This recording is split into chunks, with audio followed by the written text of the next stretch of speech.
Yan. Ya, Bud. Gua denger berita, umur lu udah gak panjang lagi katanya. Nggak, gue denger gini. Soalnya gue denger kan ada bahaya suntik putih bagi ginjal. Kan lu putih banget nih, gue denger kan lu suntik berkali-kali dari kecil. Lu kecil lu hitam kan?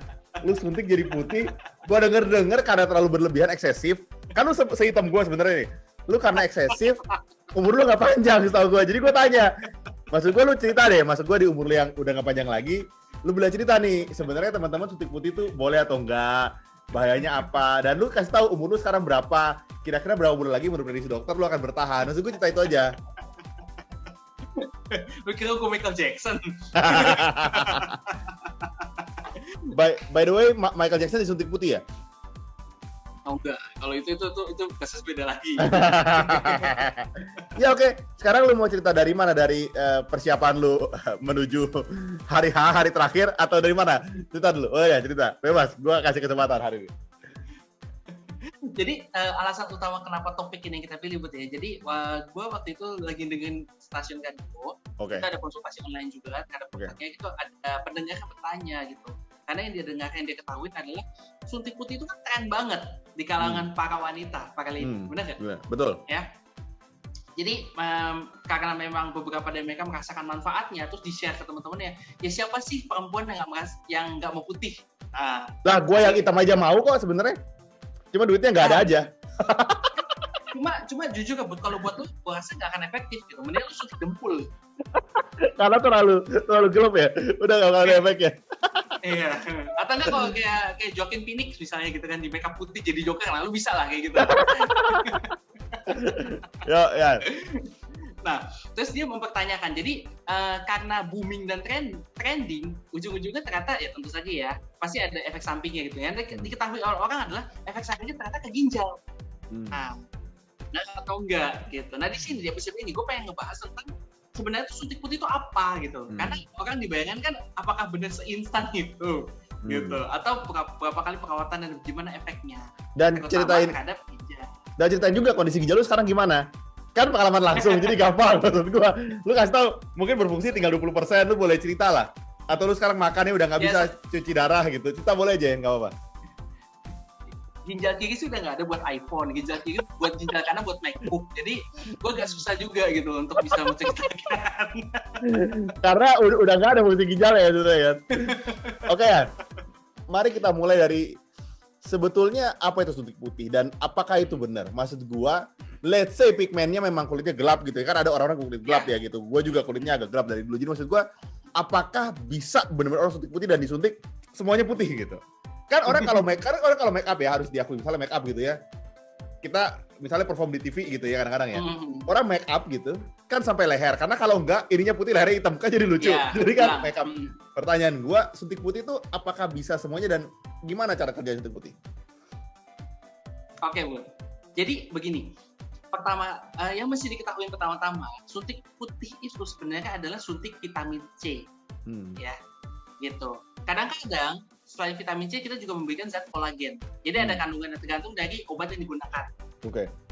Nah, terus putih sendiri itu sebenarnya adalah kata-kata dari marketing.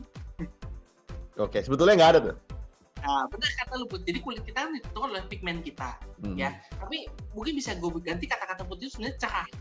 Nah, beda ya putih antara putih dan cerah gitu. Jadi pada beberapa kondisi orang bisa aja kulitnya hitam dan kusam.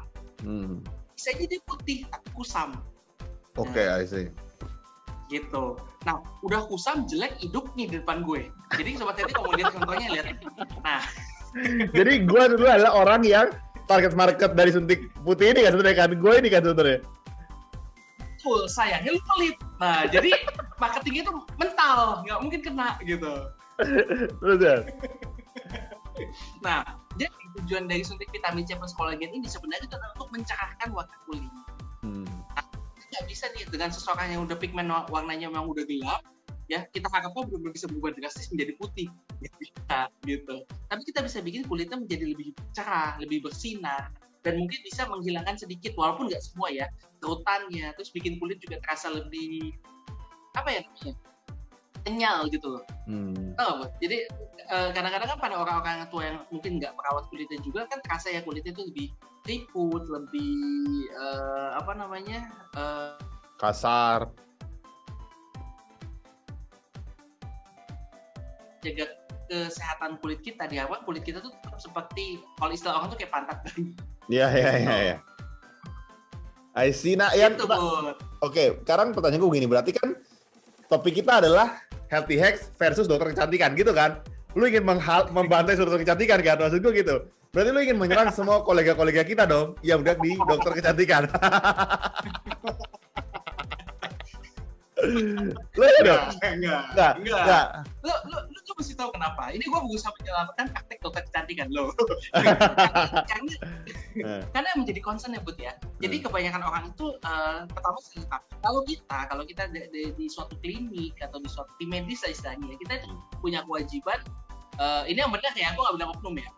Ini kalau yang benar itu kita mesti ngejelasin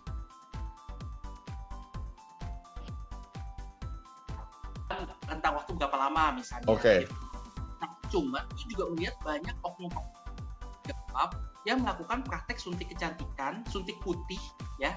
Tapi sebenarnya mereka itu tidak melakukan dengan cara yang benar, tidak dengan menggunakan obat yang benar. Nah, itu yang berbahaya. Lu taunya dari mana? Harganya miring, harga yang luar biasa miring gitu. Jadi, I see. Gue sih nggak bilang suntik putih itu harus suntik vitamin J J harus mahal gitu, enggak ya gitu. Cuman kadang-kadang gue juga tahu itu iklannya yang menurut gue agak-agak nggak wajar gitu dengan harga yang gue tahu, bahkan untuk nutupin harga obat aja kayaknya nggak tutup gitu loh. Gue tahu kayaknya pasar harga obatnya segini gitu, tapi dia berani membuka praktek dan harga lebih murah. Nah, dikhawatirkan itu yang disebut dengan suntik abal-abal. Contoh, nggak. Oke, pendengar kita mesti tahu berapa harga yang tidak masuk akal. Maksud gue, lu sebut aja berapa yang menurut lu harga obatnya nggak segini nih harganya gitu. Tapi itu udah sekitar 1 tahun yang lalu ya, harganya nggak tahu berapa. Bisa beda gitu. Gue pernah mendapatkan kata orang itu dia disuntik rutin katanya, disuntik rutin dengan harga misalnya 20.000. Hah? 20.000? Ada 25, iya 20.000, 25.000 gitu. Ada juga range-nya misalnya sampai 50.000 itu juga ada. Cuman tetap aja pada saat bertanya dilakukan di mana, dilakukan di salon kecantikan. Jadi sebetulnya salon kecantikan, bukan praktek bukan praktek tempat medis gitu. Nah itu yang membuat gue jadi bertanya-tanya, ini melakukannya sebenarnya punya kompetensinya enggak? Karena sekali lagi ini terlepas dari obatnya benar atau enggak, caranya benar atau enggak. Segala sesuatu yang dilakukan secara suntik itu pasti ada risiko penularan penyakit. Iya betul. Gitu. Ya kan? Kalau jarumnya nggak steril, terus ternyata misalnya amit-amit ternyata dia untuk menghemat harga jarumnya bekas pakai, gitu. Atau pada saat dia suntikin dia nggak mengikuti aturan sterilitas sehingga rentan terjadi infeksi. Nah itu semua yang jadi pertanyaan. Makanya sebenarnya pengen gue wanti-wanti kepada sobat healthy sekalian adalah kita mesti tahu dulu nih suntik putih itu seperti apa, cara efek dan seperti apa, dan kita juga mesti waspada juga jangan sampai kita ketipu. I see. Berarti sebetulnya judul kita adalah healthy hacks versus salon kecantikan gitu kan? Gini maksud gue gini loh. Setiap kali bikin podcast, lu nyerang banyak oknum. Kemarin, lu nyerang tukang bekam. Lu kemarin lagi nyerang tukang urut. Sekarang nyerang salon kecantikan. Maksud gue gini loh. Kita nih kan edukasi masyarakat. Nggak boleh kalau gitu. Teman-teman kalau udah rekomendasi dokter yang nggak nyerang, gantilah ini. Maksud gue nggak mau nih. Reputasi gue buruk. Minggu depan kita live yang gue serang partner gue sendiri. Oke. Yan, berarti kan sebetulnya nggak ada tuh suntik putih. Adanya kan suntik vitamin C. Gitu ya. Nah, tentunya segala sesuatu yang disuntikan tuh kita punya perasaan was-was tentunya. Ada rasa khawatir lah maksudnya. Gue pengen tahu, apakah betul kalau orang disuntik vitamin C bisa mengganggu ginjal? Dan kalaupun itu benar, berapa banyak yang dibutuhkan sampai dia merusak ginjal? Itu pertanyaan gue. Dan kalaupun dia salah, sebetulnya limitnya harusnya seberapa gitu yang kita harus tahu. Jadi kita juga aware kan sebagai customer gitu, kita juga tahu kok kayaknya dokter ini nyuntiknya nggak make sense deh gitu. Maksud gue gitu, kita mesti tahu ancar-ancar itu ya. Gimana? Jadi sebenarnya resiko vitamin C ke ginjal tuh ada, tapi kecil ya Put ya. Jadi jangan karena kita bilang vitamin C merusak ginjal langsung, aduh hati-hati nih gue minum vitamin C. Gue merembet kemana-mana gitu. Misalnya kayak ada kan produk IC gitu, IC 2000 gitu kan. Ya. Ya, yang kandungan vitamin C tinggi misalnya. Waduh, gue kebanyakan ini tak ginjal gue sakit enggak juga gitu. Karena udah pernah kita bahas vitamin yang masuk terlalu berlebih ke dalam tubuh selama tidak over banget itu akan dikeluarkan secara natural melalui ginjal kita. Ya. Gitu. Tapi ada sedikit catatan kalau misalnya untuk suntik itu kan kita suntik itu kan dia tidak melalui jalur pencernaannya. Artinya dosis yang disuntikan itu akan masuk penuh beredar di dalam tubuh kita. Oke. Gitu. Nah, ngeliat muka lu bingung, gue jelasin. Misalnya satu butir jeruk ini katakanlah dia mengandung misalnya 50 mg vitamin C. Nah, kita kupas, kita makan, masuk ke dalam tubuh, serap melalui usus. Nah, penyerapannya mungkin nggak sampai 50 mg. Mungkin penyerapannya 40, 30, 35 gitu. Jadi nggak 100%. Tapi kalau vitamin C 50 mg disuntik langsung ke dalam tubuh kita, maka yang beredar di tubuh kita benar-benar 50. Oke, got it. Oke, make sense. Jadi itu bedanya antara dimakan, diminum dengan disuntikan. Nah, yang kedua, kata-kata dosis vitamin C itu adalah maksimal untuk orang dewasa itu 1000 mg per hari. Nah, kalau misalnya rutin mengkonsumsi vitamin C lebih tinggi dari 1000 mg, kalau hanya sesekali dia akan keluar kalau rutin. Tapi kalau rutin terus-terusan, dikhawatirkannya dia bisa membentuk batu sitrat di dalam ginjal. Ujung-ujungnya jadi batu ginjal. Nah, batu ginjal kalau besar menyumbat ginjal lagi ya, jadi bermasalah ginjal. Jadi kadang-kadang kalau efek langsungnya begitu dikasih vitamin dosis tinggi itu kerja ginjal jadi agak berat. Orang yang masih muda nggak masalah, tapi kalau misalnya untuk orang tua yang punya masalah dengan ginjal, yang ginjalnya sudah ada masalah, ditambah lagi dengan beban yang berat, makanya jadi fungsi ginjalnya makin terganggu. Tapi sebenarnya seperti itu. I see. Berarti topik kita ini adalah Adrian versus minuman vitamin C gitu kan? Lu ingin menyerang semua perusahaan vitamin C minuman itu kan? Lu bener-bener lu. Setiap kali ngomong lu nyerang semua orang, lu keterlaluan. Nggak bener nih. Kacau nih. Gue bingung mau nanya apa gue di sini nih. Ya, tapi tanya gue gini. Tapi begini Bun, itu kan kalau misalnya kita bicarakan adalah kandungan yang benar ya. Jadi dalam arti biasanya kalau misalnya kita lakukan di tempat yang benar dengan tenaga yang terlatih lah istilahnya. Sebenarnya nggak mesti dokter, nggak mesti perawat. Kadang-kadang beautician, jadi juga mungkin mereka sudah mendapatkan training atau pelatihan, sertifikat, delegasi, mereka bisa melakukannya gitu. Nah, tapi ini yang gue bilang yang oknum ini. Nah, yang berbahaya adalah kita nggak tahu disuntik apa. Gua paham, apalagi dengan harga serendah itu. Maksud gua aja kaget dengernya karena disuntikan dalam tubuh 20.000 sih memang rendah sekali. Tapi pertanyaannya kan jadi ginian sebetulnya. Let's say kita mengkonsumsi vitamin C secara rutin, gitu ya. Let's say, gua nggak tahu nih maksud mengkonsumsi itu adalah apakah dengan multivitamin yang punya kandungan vitamin C kita minum rutin, gitu pertanyaan gue. Atau dengan makan kandungan buah-buahan yang banyak vitamin C atau apa. Let's say kita minum multivitamin C setiap hari rutin, konsisten. Gitu ya, dengan kadar yang sesuai. Anggaplah itu. Pertanyaan gue. Berarti khasiatnya sama dong dengan suntik vitamin C. Yang gue nggak paham adalah ketika orang disuntik vitamin C, kan kadar sehari hanya 1000 mg maksimal. Gitu dong. Berarti logikanya waktu dia disuntik, dia hanya maksimal 1000 mg dong, tidak boleh lebih dong. Iya. Iya dong. Nah, biasanya ada yang menggunakan dosis jauh di bawah itu. Sedianya yang sekitar 200 mg. Oke. Terus bedanya apa kalau kita mengkonsumsi secara rutin? Apakah efeknya akan sama atau tetap ada bedanya kalau lu disuntikan langsung? Let's say asumsi aja deh. Kita mengkonsumsinya rutin gitu. Vitamin C-nya rutin. Mungkin nggak 1000 mg lah. Mungkin kita setiap hari yang 100 mg vitamin C ditambah buah-buahan. Tapi kita rutin nih. Maksud gua apakah efeknya beda dengan suntik? Kalau kita bicara cuma vitamin C-nya aja, efeknya sama. Oke. Gitu. Tapi yang mempengaruhi ke kincelongan dari kulit, itu kan sebenarnya vitamin C doang. Gitu. Nah, salah satu di dalamnya nih, contohnya misalnya gini, orang yang sering kena cahaya matahari langsung sama enggak, kulitnya pasti beda. Gitu.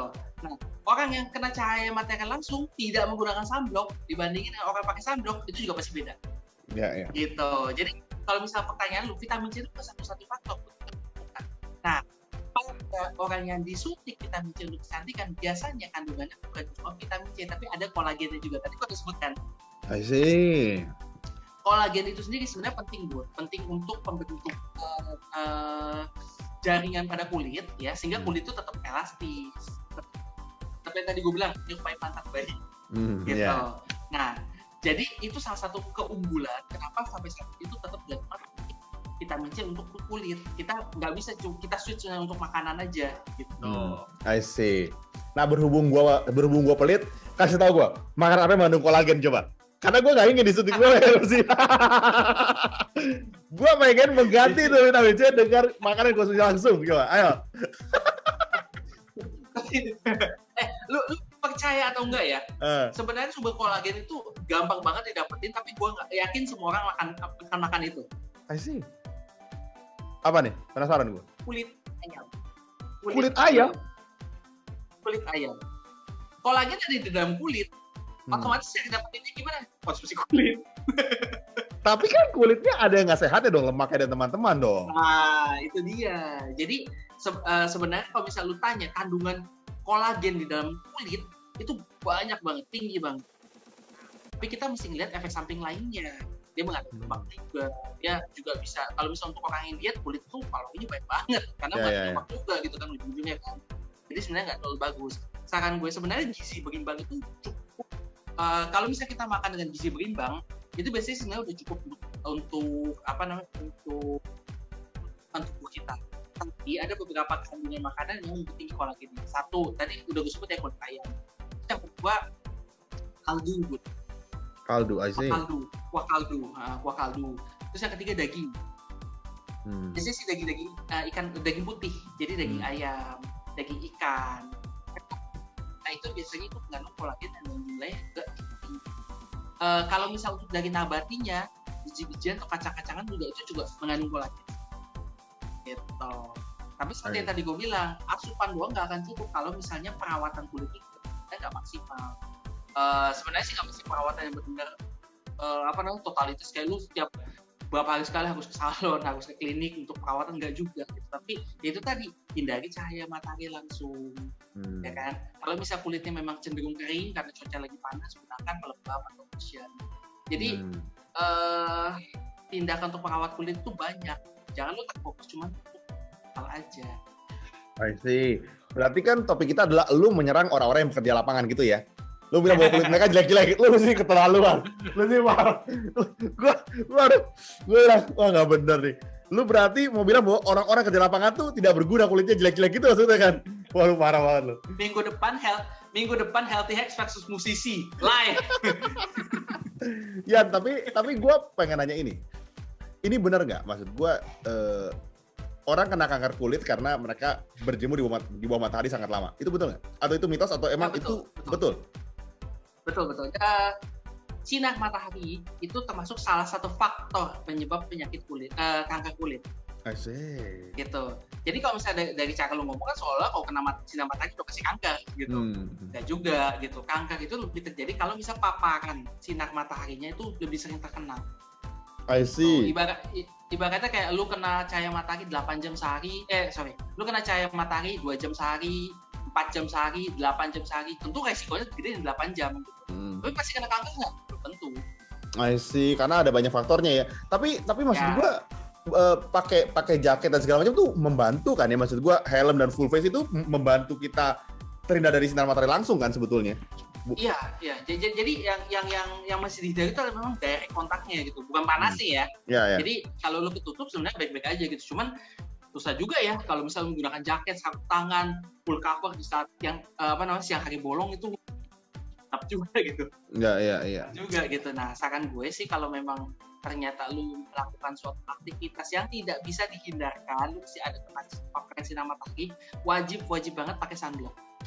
I see. Gitu. Karena yang berbahaya itu ultravioletnya. Bisa ngeblok ultravioletnya. I see. Oke. Jadi kita mau bilang bahwa suntik putih itu bohong gitu ya. Maksud gua kita pertegas bahwa suntik putih itu tidak ada. Tidak ada suntik yang bikin kulit itu dari gelap jadi putih. Nah, kalau Adrian mungkin nanti dia akan bawa sesi khusus tentang kenapa dia bisa putih gitu. Apa karena dia suntik yang lain kan kita nggak tahu. Kita akan bahas suntik putihnya. Mungkin ternyata lu operasi plastik kan kita nggak tahu. Lu boleh bahas juga nanti mungkin gitu. Itu yang pertama. Iya dong. Yang kedua, teman-teman, karena masih dalam suasana lebaran minta maaf. Adrian ini kan nyerang banyak orang terus. Dia nyerang semua, mulai dari orang kerja di luar, nyerang selalu kecantikan. Jadi gue minta maaf deh. Maafin banget temen gue ini karena menyerang banyak orang deh. Yang kedua gitu. Yang ketiga, gue juga mau minta maaf Bud sebelumnya. Kalau minggu depan serang gue terlalu sakit ke lu maksud gue. Jadi gue minta maaf duluan gitu loh. Gak apa-apa. Itu gak apa-apa. Tapi lu gak boleh nyerang orang lain ya. Lu gak boleh. Lu kok bisa dengan intensi nyerang pihak lain tuh gimana ya maksud gue ya. Kan, terus gini, kita mau buat gue, karena buat gue kepentingan masyarakat lebih penting dari sini. Asik. Nah, maka dari itu nomor Adrian akan ada di sini demi kepentingan kalian semua kan gitu. Nomor, nama, alamat, sama tulis konsultasi gratis. Jadi lu bisa screenshot, buktinya ada gitu kalau mau ke sana. Ya, nah, gue pengen ngobrol soal gini. Idealnya, maksud gue gini, kadang-kadang masyarakat kan bingung ya. Ideal harga untuk suntik vitamin C itu berapa? Yang wajar, yang rasional. Karena susah ngomong. Maksud gue gini, kalau 20.000 nggak make sense, gue dengar juga nggak make sense. Tapi berapa yang rasional? Kalau kita bilang salon kecantikan yang mahal-mahal, tentu lebih mahal. Treatmentnya, segala macamnya. Tapi boleh nggak start dari berapa sih yang make sense biar orang nggak kejebak gitu? Atau harga obat yang lo tahu itu berapa? Gue nggak bisa bilang. Karena pertama gue nggak tahu gitu. Jadi gue nggak bisa bilang. Nah, kedua, balik lagi ke yang pertama, gue nggak tahu juga gitu. Jadi, parah loh. Nggak. Jadi sebenarnya gini Bud ya, harga, kalau misalnya kita bilang suatu harga pelayanan itu kan beragam gitu. Jadi namanya harga suatu jasa pelayanan itu pasti kan bergantung dari tempatnya juga. Ya. Pada sendiri kan nggak satu merek Bud, ada merek dari yang range-nya gitu loh. Jadi kita tinggal lihat bagaimana sebenarnya kalau misalnya itu yang mesti kita waspadai itu adalah ya itu tadi, kita mesti perhatikan bahwa yang kita lakukan itu terapisnya gitu, yang melakukan suntikannya itu ya memang bisa dipercaya, itu aja nomor satu. Nah baru kita menyesuaikan gitu. Kalau misalnya ternyata tempatnya mungkin ada yang menengah misalnya, atau maaf ya misalnya menengah ke bawah gitu, tapi